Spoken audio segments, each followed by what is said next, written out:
He was summer, and she was fall. He was adventure, and she was comfort. But right now, on the cusp between the two seasons, in this liminal space they'd carved out for themselves, they fit just right. The Cinnamon Bun Bookstore by Laurie Gilmore is book 2 in her Dream Harbor series, sees us returning to the New England town for a summertime romance. The tropes for the Cinnamon Bun Bookstore are slightly different this time. We've got opposites attract, small town, he falls first, which is way more believable because of the setup done in the Pumpkin Spice Cafe, and just a dash of forced proximity. Like last time, there's a playlist for the book inside, which I gotta say, it's even more to my taste than the first one. Much like the Pumpkin Spice Cafe, the Cinnamon Bun Bookstore is a cozy adventure. However, unlike the first book, this one is more spicy. One might even say more erotic.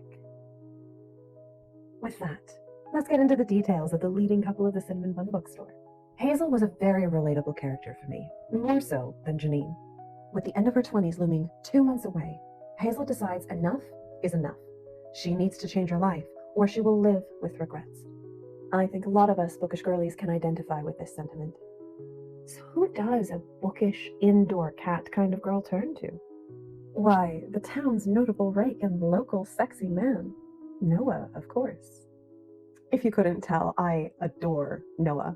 I have a soft spot for a rake reformed by love, and he is well into Hazel by the beginning of the book. What made him stand above Logan, the previous book's MMC, were Noah's flaws. Born from very relatable insecurities, Noah came across as more genuine, believable, and a much better opposite the FMC he was paired with. It made their chemistry and their spicy scenes, of which there are many, more plausible. This story isn't anything new. Numerous rom-com movies have done this type of story before, but it's the execution of the how that can really make the story soar. And fly it did. One final thing.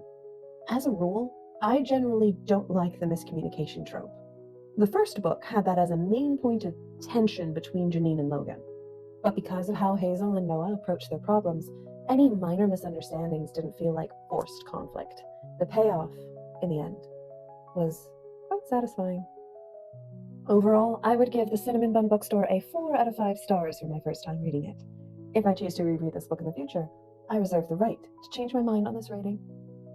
But always remember, does the reader choose the book, or does the book choose the reader?